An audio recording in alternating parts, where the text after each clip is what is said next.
दरम्यान एक नवीन अपडेट आहे। प्रशांत कोरटकरची वैद्यकीय तपासणी झालेली आहे। आता थेट प्रशांत कोरटकरला कोर्टासमोरच हजर केलं जाणार आहे। त्याला तेलंगणातनं काल अटक करण्यात आलेली होती आणि त्यानंतर त्याला कोल्हापुरात आणण्यात आलेलं आहे। आज त्याची संपूर्ण प्रक्रिया पार पडत आहे, अटकेची आणि त्याचबरोबर कोर्टासमोर हजर करण्याची। वैद्यकीय तपासणी या दरम्यान झालेली आहे।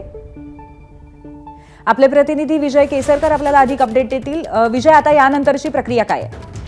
आतापर्यंत आपल्याला माहिती अशी होती की प्रशांत कोरटकरला वैद्यकीय तपासणीसाठी घेऊन जाणार आहेत। मात्र आता पोलिसांनी जी माहिती दिली त्यानुसार प्रशांत कोरटकरची वैद्यकीय तपासणी करूनच त्याला जुना राजवाडा पोलीस ठाण्यामध्ये आणलेला आहे आणि इथून पुढे साधारण 11:30 ते 12च्या दरम्यान त्याला कोर्टामध्ये घेऊन जातील आणि मग थेट कोर्टासमोरच सादर केलं जाईल।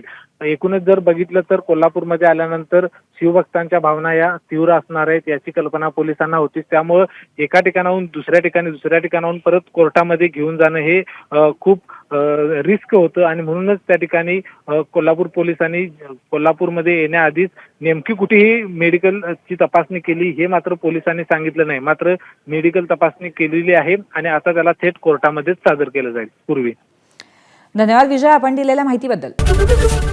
एबीपी माझा, उघडा डोळे बघा नीट।